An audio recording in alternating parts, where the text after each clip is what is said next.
Alright guys, what's going on? It's been a year or two since I made a video. Figured I'd make a new one, just kind of updating the build and everything, kind of where I'm at. Almost pretty much done with the build, honestly. So this is my 2024 Nissan Frontier Pro 4X. It's got a tech and convenience package. I don't really care for any of the other stuff, so that's how I got the truck. I bought it new in June of 2024 for $37,000, and like I've had no issues with it since. You probably won't find a Pro 4X for that price. Honestly, I'm going to be completely honest. You probably won't find a Pro 4X for $37,000. Hardly much anymore. Brand new, anyways. Mine did have hail damage, and the dealership fixed that, and it didn't go on the CarFax. So that's probably where the deal came from, and they were also wanting to move inventory so that they could get some 25s in. So, anyways, yeah.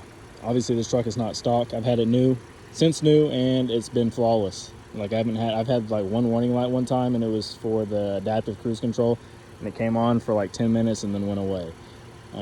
So yeah, like nothing. So I will get into the build real quick, just shortly. Obviously it's not stock. These trucks have M226 rears with a rear locker, obviously, is what comes in those M226s, with an R180 front differential. And both work perfectly. I haven't actually had to use the locker, so I can't attest to that.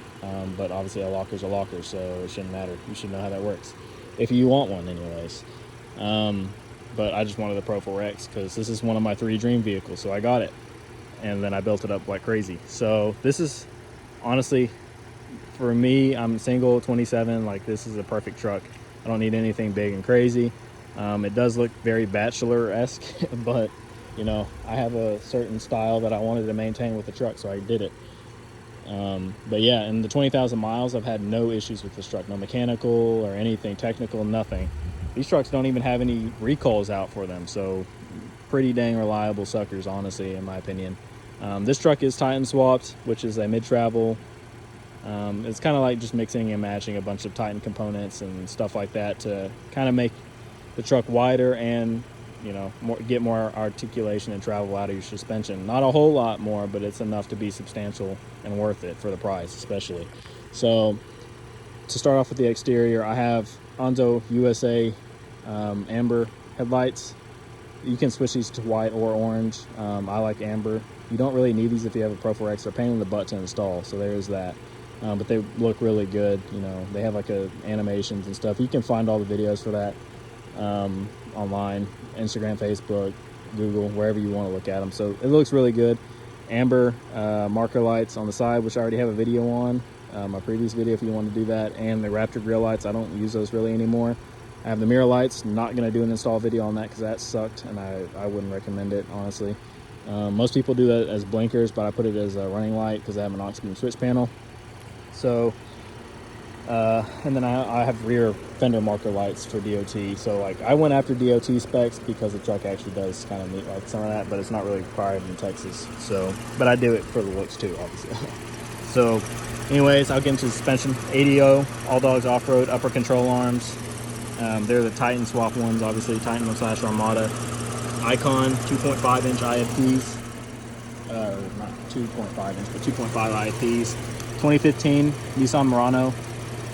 Inner tie rods, first gen Titan outer tie rods, extended length R180 CV axles.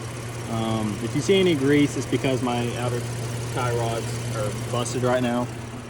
These Icons provide a lot of preload, so they kind of like just put everything in a bind. I've spent a lot of money trying to make them work. So I would suggest something a little bit less aggressive because they are actual racing shocks and they require more maintenance and customization. So yeah, I will mention also I do have Diodynamics SS3 fog lights. They don't make these anymore for our trucks, like the brackets. The bracket company went out of business, and Diodynamics just basically axed the whole project. So kind of dumb, but whatever. Yeah, so that's what I have in the front. These are 35-inch Toyo Open Country RT Pros. They're C-load rating, and then they have Black Rhino barricades. These are the black edition. You can get the other ones, but like these are, I think these might be discontinued for our trucks now. I'm not sure because I had somebody steal the rings off of these one time, or a ring, and Black Rhino couldn't allocate me a ring because their supplier went out of business. So I had to use a ring from one of their other wheels and then still had to modify it to make it fit this. So I don't know if you can get these or not anymore. Wheel and tire set up $4,000. I will say off the bat, the suspension, I'm probably like $6,000 to $7,000 in at this point, just after going back and doubling in. So Perry Parts front and rear bump stops, by the way, as well. Awesome bump stops. Brake lines, extended brake lines, Bilstein 5125. Rear shocks accounting for 3 to 4 inches of lift. Z1 U-bolt flip kit, Z1 lift block. Obviously the brake lines, I said. I have Z1 rear wheel spacers on here. Here's my rear side marker light. I'm not even going to explain how to do that because most people will not do it anyways, so I'm not going to touch on it. Like it's pretty invasive.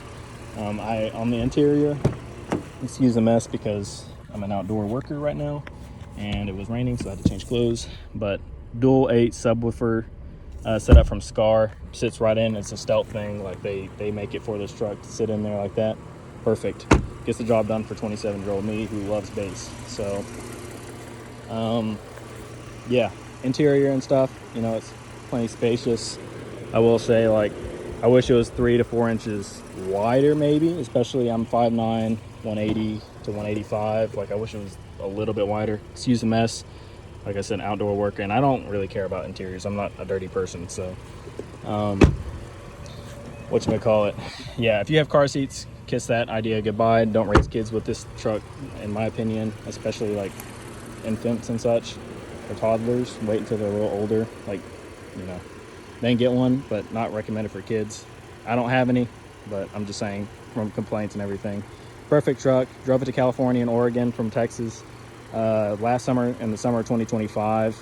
8,000 miles in 2 weeks. Did not skip a beat, dude. I was ripping it on the way there. Went up in the mountains and everything. Camped out of the back of the 5-foot bed. I do usually run a soft topper on the rear, a tan one, but I don't, you know, like when I'm not using it, because Texas sun is very brutal on stuff. So I didn't want it to like start ripping and tearing and fraying and all that crap. So yeah. Anyways, perfect truck. I love it.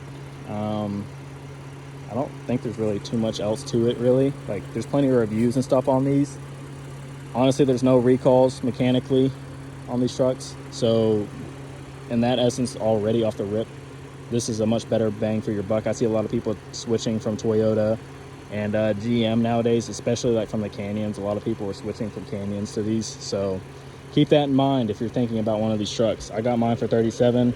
I saw a guy recently that got a 26 Pro 4X for $39,000. So it can be done. You just have to be very patient, you know, and kind of just find the right deal. So this truck does sit at about 6 inches of lift, like all said and done. It's like a 6-inch lift, but without the rough country part. Like, it actually is a performance lift. It's not for just looks. And it rips. Like, it rides so good going fast down dirt roads and stuff. It rides really good, especially with Bilstein rears.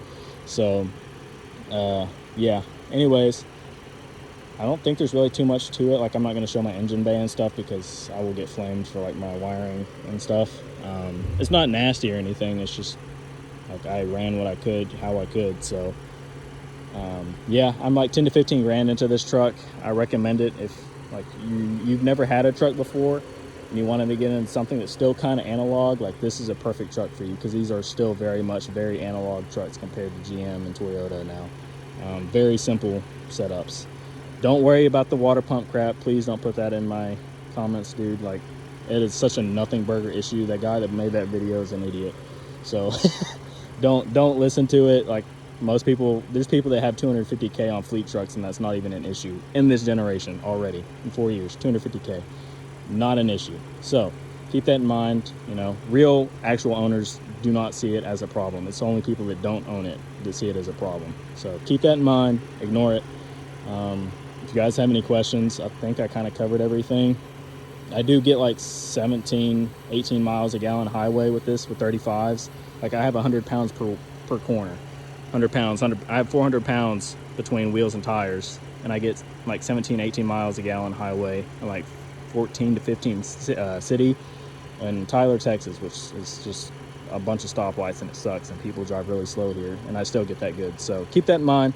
I just wanted to do a quick video kind of explaining. I do have a 1-inch body lift on here as well, I forgot to mention.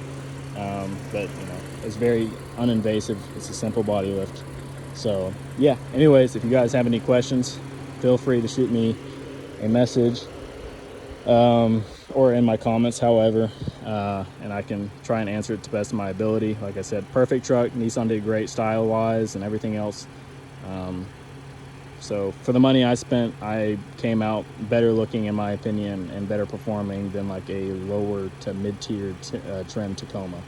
And I have a naturally aspirated V6 versus a turbocharged V4, which I really don't care for. So yeah, anyways, guys, I appreciate it if you're watching. So if you have any questions, like I said, put it down in the comments. Thanks for watching.